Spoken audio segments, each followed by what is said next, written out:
Hello everybody.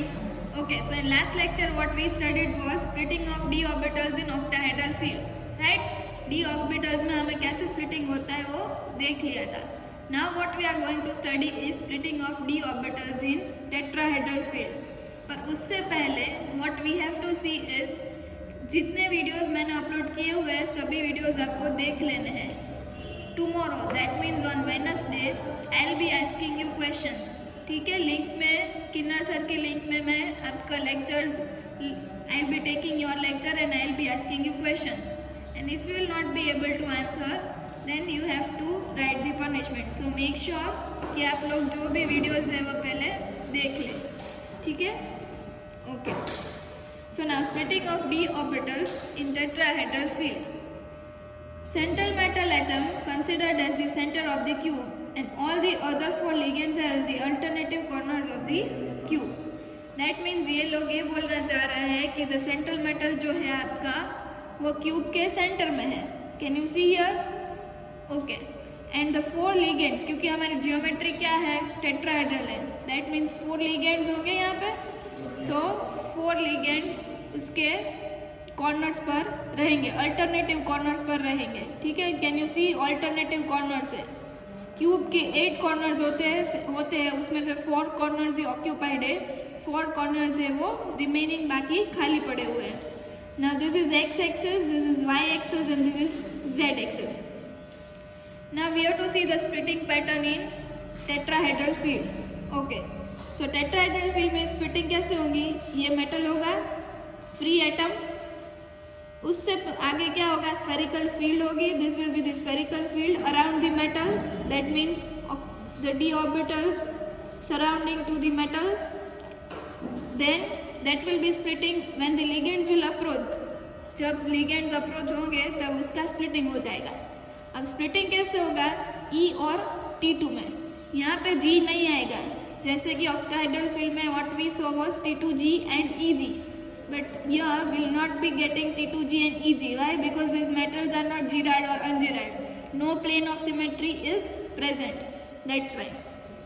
Okay, so tetrahedral field अगर ligands approach होते हैं tetrahedrally तो उसमें splitting हो जाएगा. Splitting कैसे होगा? E and T2. अब E और T2 ये कैसे होगा? T2G है वो destabilized है और E है वो stabilized है. अब ये कैसे पता चलेगा कि T2 है वो destabilized है और E है वो unstabilized है? Because see, reason is there. In tetrahedral field, E sets of orbitals are stabilized while T2 sets of orbitals are destabilized. The lobes of E sets of orbitals lie at half the diagonal faces of the cube away from the nearest ligand dipole. That means E set of orbitals कहाँ पे होंगे? Diagonals of the face. अब face क्या है? 1, 2, 3, 4, 5 and 6. Face माने दीवार. जो दीवार है क्यूब है उसमें अगर आप क्लासरूम कंसिडर कर लेते हैं तो उसकी जो चारों साइड दीवार है 1, 2, 3 and 4 है. ऊपर वाली 5th, नीचे वाली 6th. So 6 faces भी है. ठीक है, ये सब फेसिस है. उसके डायगोनल, फेस का डायगोनल ये है उसके बीच में. That means here. ठीक है, here I have shown you. See X and Y पर जो होती है वो कौन सी होती है? D X square Y square and D X Y. So D X square Y square और डी एक्स वाई उसकी लोब्स यहाँ पे होगी. दिख रही है? This way. That means they are saying is वो क्या बोलना चाह रहा है कि half the diagonal faces of the cube. ये diagonal का face है, उसकी साइड यहाँ पे आ रही है. So they are trying to say that half the diagonal faces of the cube away from the nearest ligand dipole. It means intensity of the repulsion between the metal and orbital, between the metal orbital electron and the ligand orbital is less. क्योंकि direct face to face interaction यहाँ पे हो ही नहीं रहा है. Ligand यहाँ पे और अपनी लोब्स यहाँ पे, इसके बीच में फेस टू फेस और डायरेक्ट इंटरेक्शन नहीं हो रहा है. इसीलिए जो रिपल्जन होगा वो कम होगा. कहाँ पे कम होगा? ई ऑर्बिटल में. Now we have to see is T2 orbitals. T2 orbitals में कैसे होगा? See the lobes of T2 sets of orbitals lie at half the edge of the cube near to the nearest ligand dipole. ये बताया गया है कि T2 set है, उसमें जो x T2 वाली कौन सी है अपनी dxy, dyz एंड dzx. ठीक है, ये तीन हमारे पास T2 की ऑर्बिटल्स है. अब ये T2 की ऑर्बिटल्स है, उसके लोब्स कहाँ पे लाई करते होंगे? Half edge of the cube. Half edge of the cube means क्या होता है? पहले तो एज का मतलब क्या होता है? धारी और किनारी. ये जो बोलते हैं उसे एज बोलते हैं. ठीक है, half the edge of the cube means यहाँ कहीं पर, क्योंकि जो हमारे पास डी ऑर्बिटल्स है वो कहाँ पे लाई करती है? इन बिटवीन द एक्सिस.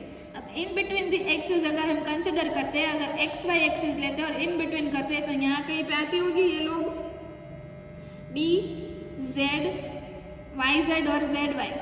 ये लोग यहाँ पे होंगे. ठीक है, और यहाँ पे एल यानी कि लिगेंड का इंटरेक्शन यहाँ पे होगा. ठीक है, इसीलिए T2 की जो भी एनर्जी है वो बढ़ जाएगी, रिपल्शन बढ़ जाएगा और इसकी वजह से T2 सेट है वो डिस्टेबलाइज हो जाएगी और EG सेट से वो स्टेबल हो जाएगी. क्योंकि स्टेबल क्यों हुई? क्योंकि यहाँ पे तो रिपल्शन है ही नहीं. लिगेंड और हमारी ये लोब है उसके बीच में रिपल्शन है ही नहीं, पर यहाँ पे रिपल्शन हो सकता है क्योंकि ये एच पे आता है. दैट मीन्स इसके लिए इसकी वजह से हमें T2 की एनर्जी है वो बढ़ी हुई मिलती है और EG सेट से उसकी कम मिलती है. ठीक है, so the lobes of T2 sets of orbitals lie at the half edge of the cube. ये याद रखना है आपको. EG सेट्स कहाँ पे लाई करती है? डायगोनल के फेस के बीच में. और T2 की कहाँ लाई करती है? Half the edge of the cube near to the nearest ligand dipole. The intensity of repulsion is higher than that of E sets of orbitals. और इसके लिए इसकी इंटेंसिटी होती है जो रिपल्शन की वो हाई होती है. Now relation between delta tetrahedral and delta octahedral. The amount of octahedral splitting is greater than that of the tetrahedral splitting because in octahedral field there is face to face interaction. Tetrahedral field में हमने देखा था कि face to face माने कि जहाँ पे ligand है और जहाँ पे एक्सिस है, हमारे डी ऑर्बिटल्स की जो भी हमारे लोब्स है वो और हमारा लिगेंड उसके बीच में इंटरेक्शन होता है, उसके ऊपर ही आता है वो. इसके लिए इंटरेक्शन होता है, उसका फेस टू फेस इंटरेक्शन होता है. पर टेट्राहेड्रल में कहीं पे भी फेस टू फेस इंटरेक्शन नहीं होगा क्योंकि जहाँ पे लिगेंड है वहाँ पे उसके ऊपर ही लोब्स नहीं है, उसके बाजू में लोब्स है, उसके ऊपर तो है ही नहीं. वाइल इन ऑक्टाहेड्रल उसके ऊपर ही लोब थी, जहाँ पे लिगेंड अप्रोच कर रहा था वहीं पे उसकी लोब्स थी, इसलिए उसका इंटरेक्शन ज़्यादा था और एनर्जी भी ज़्यादा थी और स्प्लिटिंग भी ज़्यादा था. Because in octahedral field there is face to face interaction between the metal and the ligand orbital and repulsion is high, whereas in tetrahedral field no such face to face interaction occurs and therefore the repulsion is less. This is 2 marks question, most important thing. ठीक है, so delta tetrahedral is equals to 0.44 delta octahedral. That means delta tetrahedral is 4/9 delta octahedral. समझ में आया? octahedral में face to face interaction होता है और delta tetrahedral में फेस टू फेस इंटरेक्शन नहीं होता है, इसीलिए उसकी एनर्जी डेल्टा ऑक्टाहेड्रल से कम है. Now next what we are going to see is splitting of D orbitals in square planar geometry. अब हमें देखना है, वो क्या देखना है? Square planar geometry. Square planar geometry कैसी होती है? ऐसी 4 लिगेंड्स अप्रोच करते होंगे. एक्स एक्सिस हो, ये जेड एक्सिस है, एक एक्स एक्सिस होगी और एक वाई एक्सिस होगी. ठीक है, if central metal atom has D8 configuration. अब ये स्क्वायर प्लेनर कॉम्प्लेक्स कहाँ पे बनते हैं याद रखना है, D8 में ही स्क्वायर प्लेनर कॉम्प्लेक्सेस बनते हैं. There are 3 possibilities of electrons to accommodate in EG sets of orbitals. Possibilities कितनी है D8 को अरेंज करने की? ओके, देख लेते हैं. पहले कैसे होगा? T2G में कितने होते हैं? 3. EG में कितने होते हैं? 2. ठीक है, 1 2 3 4 and 5 6 7 8, that means T2G6 Eg2। ये कौन सा था? वीक फील्ड में, वीक फील्ड। अगर हम स्ट्रॉन्ग फील्ड लेते हैं तो भी वही कॉन्फ़िगरेशन आएगा। देख लेते हैं कैसे। स्ट्रॉन्ग फील्ड होता है तो पहले क्या होता है? पेयरिंग हो जाता है, तो पहले वही देखते हैं। This is T2G, this is Eg, this is T2G, this is Eg। 1 2 3 4 5 6 7 and 8। D8 electronic configuration जब आती है तब उसका इलेक्ट्रॉनिक कॉन्फ़िगरेशन सेम ही होता है, T2G6 Eg2। Beat whatever, strong field हो या वीक फील्ड हो, दोनों में सेम ही रहेगा। अब देखना है कि फॉर Eg2 कॉन्फ़िगरेशन, अब ये ऊपर वाली बात हो रही है, दोनों में ये कंसिडर करो या फिर ये कंसिडर करो, दोनों सेम ही है। ऊपर वाले जो Eg में इलेक्ट्रॉन्स है उसमें से कौन सी ऑर्बिटल होगी? पहले dx2y2 और dz2 होगी अपने पास, ठीक है। अब dz2 और dx2y2 में अगर Eg के 2 इलेक्ट्रॉन्स है तो उसकी अरेंजमेंट की पॉसिबिलिटी कितनी रहेगी? एक होगी कि एक इलेक्ट्रॉन dx2y2 में और एक dz2 में। दूसरी पॉसिबिलिटी ये होगी कि दोनों इलेक्ट्रॉन्स, ये दोनों इलेक्ट्रॉन्स वो कहाँ पे हो? dx2y2 में, और dz2 खाली हो। तीसरी पॉसिबिलिटी ऐसी होगी कि dx2y2 में खाली हो और dz2 में ये दोनों इलेक्ट्रॉन्स रहेंगे। इतनी पॉसिबिलिटीज होती है, ठीक है। अब उसमें से हमें देखना है। The first possibility is rejected due to in square planar complex, if electrons are in dx2y2 orbitals, they are more repelled than dz2 orbitals electron। ठीक है, पहली पॉसिबिलिटी है वो रिजेक्ट हो जाती है। क्यों रिजेक्ट हो जाती है? क्योंकि dz2, पहली पॉसिबिलिटी ये है, एक इलेक्ट्रॉन dx2y2 में और एक इलेक्ट्रॉन dz2 में। This is first possibility, this is second possibility and this is third possibility. Now they are saying is first possibility is rejected due to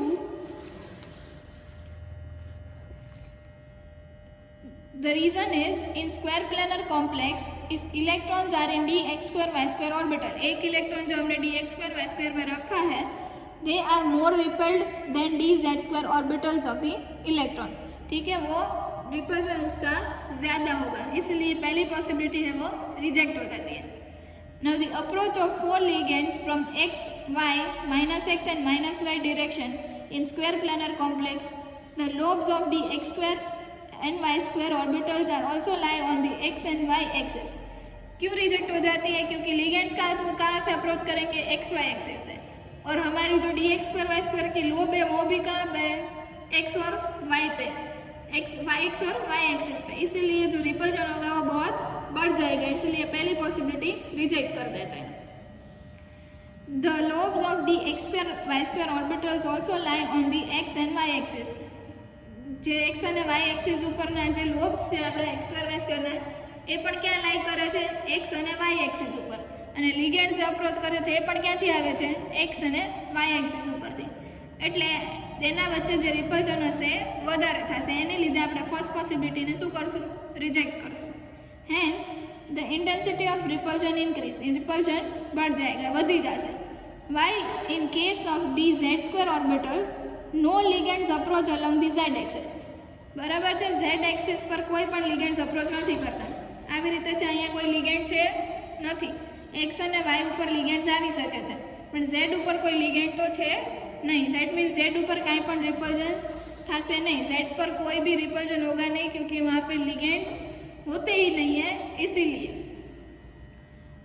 Hence, intensity of repulsion increases, while in case of dz2 orbital, no ligand approaches along the z axis, and hence dz2 orbital is not repelled by any ligand orbital, and hence it is stabilized। और इसकी वजह से जो z होगा वो stabilise हो जाएगा। The second possibility is also rejected due to the same reason। Second possibility है वो भी इसीलिए रिजेक्ट हो जाएगी। क्यों रिजेक्ट हो जाएगी? क्योंकि उसमें भी क्या होता है? सेकेंड पॉसिबिलिटी ये है, देखो दोनों इलेक्ट्रॉन्स dx2y2 में है, दोनों इलेक्ट्रॉन्स जब dx2y2 में होते हैं तो उसका रिपल्शन बढ़ जाता है, और इसीलिए ये पॉसिबिलिटी भी रिजेक्ट कर देते हैं। अब थर्ड पॉसिबिलिटी है वो क्या है? एक पॉसिबिलिटी पॉसिबल होगा, क्योंकि dz² पे 2 इलेक्ट्रॉन्स है और उसका लिगेंड के साथ कोई इंटरेक्शन है नहीं, क्योंकि लिगेंड वहाँ पे अप्रोच करते ही नहीं है, इसीलिए dz² होगा वो स्टेबल हो जाएगा। ठीक है, और इसकी वजह से जो dx²y² होगी वो उतनी ही बढ़ जाएगी जितना dz² होता है वो स्टेबल होता है। ठीक है, the third possibility is accepted in which both the electrons are in dz² orbital. अब दो इलेक्ट्रॉन्स dz² ऑर्बिटल में रहते हैं तो वो स्टेबल हो जाएगा, और जितना स्टेबल रहेगा उतना dx²y² डिस्टेबलाइज होगा। It means the dx²y² orbital is destabilized while the dz² orbital is stabilized. If ligand field is stronger, then the energy gap between dx²y² and dz² orbital is higher. ठीक है, अगर ligand field stronger होगी तो उसका जो होगा dx²y² और dz² के बीच का जो गैप होगा वो क्या होगा, ज़्यादा होगा, while which is greater than pairing energy. So both the electrons remain in dz² orbital. ठीक है, अगर गैप भी ज़्यादा होगा, किसका गैप ज़्यादा होगा, dx²y² एंड dz²। और ये किसकी बात कर रहे हैं हम, स्ट्रॉन्ग फील्ड की। स्ट्रॉन्ग फील्ड में क्या होता है, dx²y² और dz², इसके बीच का जो गैप होता है वो बहुत ज़्यादा होता है, इसलिए इलेक्ट्रॉन यहाँ से यहाँ फ्लिप नहीं कर पाएगा, पर इलेक्ट्रॉन है वो क्या करेगा, पेयर्ड ही रहेगा। पेरिंग જ થઈ જશે, આનું ઉપર જઈ શકશે નહીં, અને આયા એવું જ કહેવા માંગે છે which is greater than the pairing energy. pairing energy કરતાં સ્પ્લિટિંગ એનર્જી છે એ વધારે છે, એટલે ઇલેક્ટ્રોન છે એ પેર જ થઈ જશે, બરાબર છે, without lifted unpaired. If the ligand field is weaker, अब क्या बोल रहे हैं कि अगर ligand field होगा वो क्या होगा, weaker होगा, then the energy gap between the dx²y² and dz² orbital is less. energy gap होगा वो कम होगा, which is much lesser than the pairing energy. pairing energy से भी कम होगा, और one of the electron from dz² orbital will be lifted unpaired. ठीक है, तो यहाँ पे अगर मैं बोल रही हूँ कि अगर वीक फील्ड होगा तो इसका एनर्जी गैप देखो कम हो रहा है, ये कम है dx²y² और dz² का। तो यहाँ से अगर 2 इलेक्ट्रॉन्स में से एक इलेक्ट्रॉन को हम ऊपर शिफ्ट कर सकते हैं इजीली, पैड नहीं रहेगा, ऊपर जा सकता है, और यही ये पैराग्राफ बोल रहा है। Our considered configuration for EG is dx²y² and dz² too. Now dx²y² orbital is empty. ठीक है, x²y² ऑर्बिटल है वो एम्प्टी है। The approach of ligand is possible, but the approach of ligand in z direction is not possible due to repulsion with dz² orbital. ligand आ सकता था पर क्यों नहीं आया, क्योंकि वहाँ पे dz² ऑर्बिटल है, और dz² का और अपने ligand का जो रिपल्जन होगा, इसलिए वो वहाँ से ligand अप्रोच नहीं कर सकता। So that is all about splitting of d orbitals in square planar geometry. Now for D8 configuration, formation of octahedral complex is not successful but square planar complex is formed. D8 configuration होगा तब क्या बोल रहे हैं कि formation of octahedral complex है वो possible नहीं है, पर स्क्वायर प्लेनर कॉम्प्लेक्स पॉसिबल है। The amount of tetragonal distortion depends upon the nature of any metal ion and ligand. ठीक है, टेट्रागोनल है, टेट्राहेड्रल और टेट्रागोनल आर 2 डिफरेंट थिंग्स, दोनों अलग है। ना the geometry and splitting pattern, geometry और स्प्लिटिंग पैटर्न देखते हैं। ये क्या है, स्क्वायर प्लेनर है, स्क्वायर प्लेनर। ये क्या है, टेट्रागोनल है, टेट्रागोनल। और एक था ऑक्टाहेड्रल। हमें किसकी कंपैरिजन करनी है, ऑक्टाहेड्रल, टेट्रागोनल, स्क्वायर प्लेनर। अब ऑक्टाहेड्रल में क्या था, सब लिगेंड्स है वो परफेक्टली फिट हो रहे थे अपनी अपनी जगह पे। यहाँ पे आप देख रहे हो सब लिगेंड्स है वो परफेक्टली फिट हो गए अपनी अपनी जगह पे। टेट्रागोनल है, टेट्रागोनल में क्या होगा, जो लिगेंड्स है वो थोड़ा ऊपर चले जाते हैं। अगर ये ऐसा होता है मेटल, ये क्या है, ऑक्टाहेड्रल का है, all the 6 ligand present perfectly, अच्छी तरह से फिट हुए हैं। टेट्रागोनल में क्या होगा, ऐसा हो जाएगा।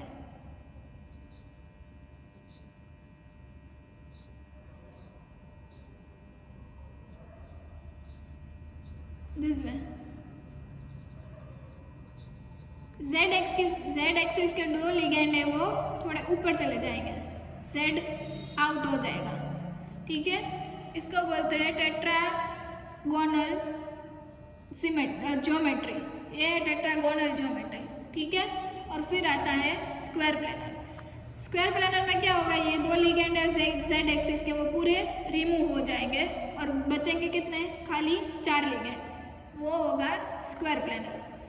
अब हमें देखना है उसकी splitting. Let us C the splitting pattern. पहले फ्री आयन था, फिर स्फेरिकल फील्ड जो है वो है, बीच में बेरी सेंटर होगा। अब देखो ये है ऑक्टाहेड्रल का। ऑक्टाहेड्रल में क्या था, T2G एंड EG, ठीक है। इतना पहले T2G और EG में हमने स्प्लिटिंग देख लिया था। अगर टेट्रागोनल की बात करते हैं, टेट्रागोनल डिस्टॉर्शन, तो उसमें क्या होता है, T2G का फर्दर स्प्लिटिंग हो जाता है।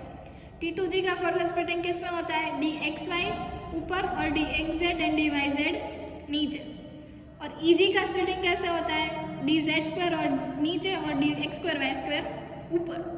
अब ये कैसे आया, स्प्लिटिंग जो हमने देखा स्क्वायर प्लेनर में, सेम कंसेप्ट है, ठीक है, सेम ही कंसेप्ट है इसमें भी। Now what we are going to see square planar. Square planar में क्या होता है, dx² y² की एनर्जी और बढ़ जाती है, dz² की एनर्जी इतनी कम हो जाती है कि वो dx² y² को भी ऊपर छोड़ के खुद नीचे आ जाता है। उतनी उसकी एनर्जी स्टेबिलाइज हो जाती है कि dx² y² ऊपर चला जाता है और dz² नीचे आ जाता है, और dxy एंड yz की एनर्जी थोड़ी कम हो जाती है। ये देख रहे हैं आप, एनर्जी ऊपर जाती है, ये एनर्जी नीचे आती है, ये एनर्जी उतनी ऊपर जाती है जितना ये नीचे गया है, ठीक है। So this diagram you have to remember. T2G और स्क्वायर प्लेनर का, टेट्राहेड्रल का बहुत बार पूछना नहीं है, पर square planar is most important, वो बहुत बार पूछा है। In octahedral complex trans ligand lying on the Z axis. Trans ligand mean कौन सा लिगेंड, ये दो, trans ligand lying on Z axis, ये दोनों को ट्रांस लिगेंड बोलते हैं। जेड एक्सिस पर जो होते हैं वो trans ligand lying on Z axis will be moved away from the central metal cation and tetragonal distortion occurs, ठीक है। टेट्रागोनल डिस्टॉर्शन होता है कैसे, ये दोनों थोड़े ऊपर चले जाते हैं मेटल कैटायन से और उसकी वजह से टेट्रागोनल डिस्टॉर्शन होता है। वही बात वो लोग समझा रहे हैं। Occurs and completely removing square planar geometry occurs, और वो दोनों जो जेड एक्सिस पर थे उसको कंप्लीटली रिमूव ही कर देते हैं तो स्क्वायर प्लेनर ज्योमेट्री बन जाती है। Moving from tetragonal distortion to square planar geometry, the energy of dx² y² and dxy orbitals further increase and the energy of dxy yz and dz² orbitals further decrease, ठीक है। सो xy yz और dz² की energy कम हो जाती है और dxy और dx² y² की एनर्जी बढ़ जाती है। In some complexes such as CO2, Ni2, in which the energy of dz² orbital is very much near to the energy of dxz and dyz, ठीक है। सो कोबाल्ट 2 और निकल 2 प्लस कॉम्प्लेक्स में क्या होता है, ये एनर्जी है वो एनर्जी गैप होता है वो कम हो जाता है, वेरी मच नियर। किसके नियर हो जाता है, dxz एंड dyz ऑर्बिटल्स के नीचे, आई मीन दोनों नजीक આવી જાય છે બે, dx² અને dxz અને yz, કેમ કે એનર્જી ગેપ એનો ઓછો હોય છે।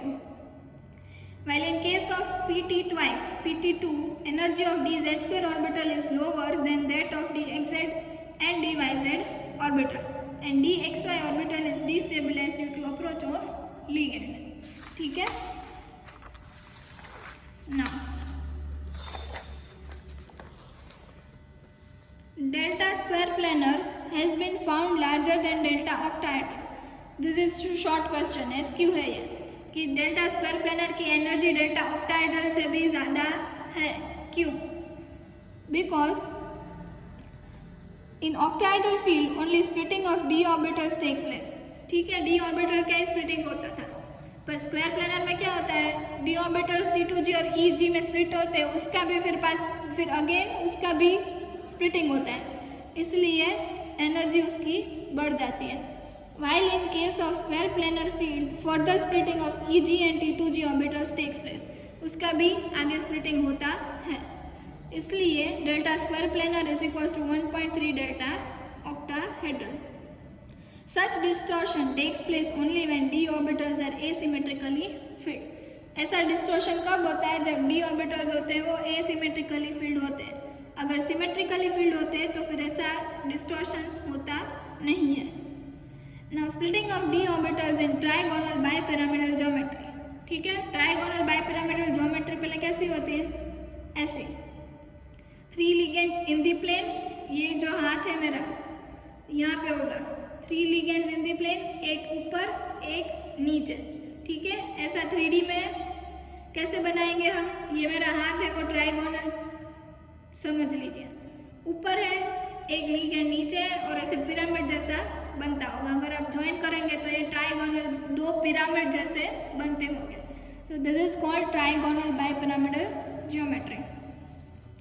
अब ट्राइगोनल बाइपिरामिडल ज्योमेट्री है, उसमें क्या होता है, कैसे स्प्लिटिंग होता है वो हमें देखना है।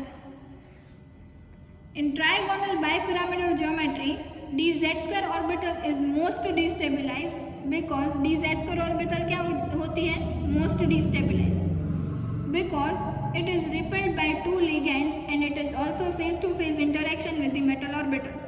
ये जो dz² ऑर्बिटल होगी यहाँ पे, ये वाली, उसके ऊपर ही लिगेंड अप्रोच कर रहे हैं। देखते हो यहाँ पे लिगेंड है और यहाँ पे भी लिगेंड है। So direct face to face interaction होता है और इसके लिए dz² की और जो एनर्जी होती है वो सबसे ज़्यादा होती है और वो कैसा होता है? मोस्ट डिस्टेबिलाइज्ड होता है। जहाँ पर रिपल्जन होता है वहाँ पे स्टेबिलिटी उसकी कम होती है, वो याद रखना है। ठीक है, lobes of the x² orbital are equally disposed with respect to the equatorial ligand, forming a doublet, and the orbital of the zy and xz are most stabilized. अब ये क्या बोल रहा है कि lobes of the x² and the xy, वो दोनों क्या होगा, उसकी एनर्जी थोड़ी कम रहेगी और dxz और dyz की सबसे कम रहेगी। अब ऐसा क्यों होता है? क्योंकि x और y एक्सिस पे लिगेंड अप्रोच कर रहे हैं, x और y एक्सिस पे। ठीक है, अब जो लोब्स होगी हमारी, जो x एक्सिस और y एक्सिस पे लाई करती होगी, उसकी एनर्जी थोड़ी बढ़ जाएगी। ठीक है, तो ऐसी कौन सी लोब्स हैं? dxy है और dx² y² है, जो कहाँ पे लाई करती है? x और y एक्सिस पे, तो उसकी एनर्जी थोड़ी ज़्यादा होगी और dxz और dyz की एनर्जी सबसे कम होगी, यही बताना चाहते हैं। ठीक है, सो ऐसे इसमें क्या होगा? फ्री आयन, फिर उसका स्फेरिकल फील्ड, उसमें से स्प्लिटिंग होगा, dz² सबसे डिस्टेबिलाइज्ड, उसके बाद आता है dxy एंड dx² y² और सबसे स्टेबल dxz एंड dyz। ऐसा क्यों होता है? क्योंकि z एक्सिस पर 2 ligand face to face interaction करते हैं, क्योंकि z एक्सिस पे हमारी d ऑर्बिटल्स की लोब्स आती है। फिर कहाँ पे आती है? x axis and y axis पे, तो वो दोनों क्या हो जाएंगे? उसकी एनर्जी थोड़ी बढ़ जाएगी। That's why dxy and dx² y² थोड़े डिस्टेबिलाइज हो गए और सबसे स्टेबिलाइज कौन होगा? dxz and dyz। अब इसका एनर्जी ऑर्डर पूछते हैं MCQ में, तो ये आपको याद रखना है। dz² greater than dxy equals to dx² y² is greater than dxz is equal to dyz। ठीक है, ये उसका एनर्जी ऑर्डर है। Done. So that was splitting in trigonal bipyramidal geometry. Splitting of d orbitals in square pyramidal complex. अब क्या होता है? Square pyramidal. पहले देखा था वो क्या देखा था? Square planar. अब देख रहे हो क्या होगा? Square pyramidal. In case of square pyramidal geometry dx² y² orbital is most destabilized because it is repelled by 4 ligand dipoles, while dz² orbital experience only 1 ligand orbital repulsion। अब जो हमारी lobes होगी x और y पे कौन सी lobes होती है? dxy and dx² y²। अब ये दोनों लोब्स हैं, जो d ऑर्बिटल्स के लोब है उसके ऊपर ही लिगेंड आ रहे हैं। देख सकते हैं आप, उसके ऊपर ही ऊपर लिगेंड है। इसलिए इसकी एनर्जी ये क्या होगा, सबसे डिस्टेबलाइज हो जाएगा और इसकी एनर्जी सबसे ज़्यादा रहेगी।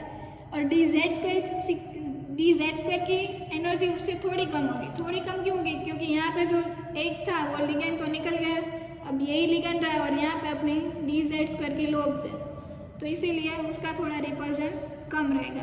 D X square Y square और डी एक्स वाई का रिपल्जन ज़्यादा रहता है, इसीलिए उसकी पैटर्न कैसे रहेगी, the splitting will be D X square Y square फिर डी जेड स्क्वायर। पहले सबसे पहले क्या आएगा, D X square Y square, क्यों, क्योंकि एक्स वाई एक्सिस पर उसकी लोब्स रहते हैं इसलिए।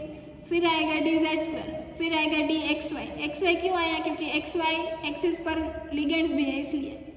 फिर D X Z equals to D Y X, ठीक है, sorry Y Z not X, D Y Z. Now this is important from 2 marks question. In some cases, example है oxovanadium 4 complexes, the relative position of dz square and dxy interchanges।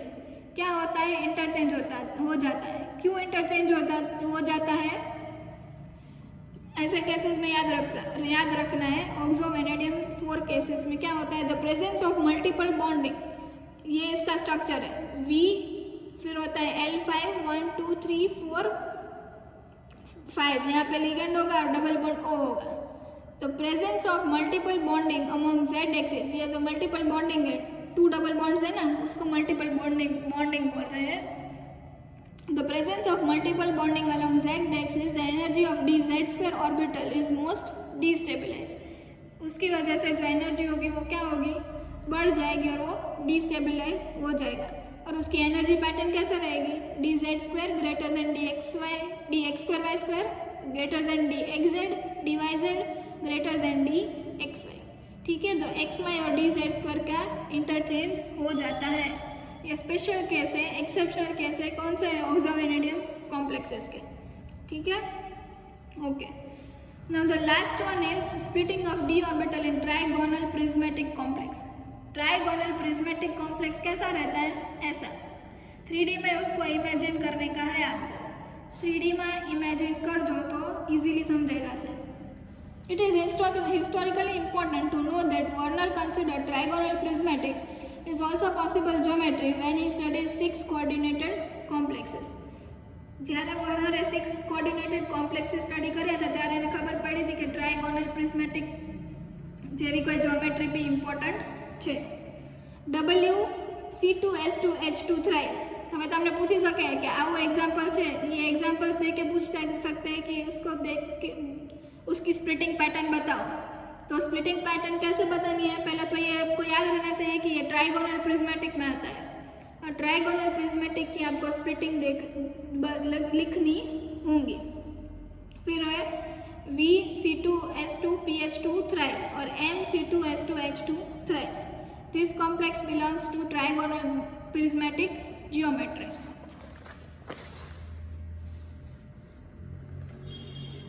In trigonal prismatic complex, the central metal is seated at the base.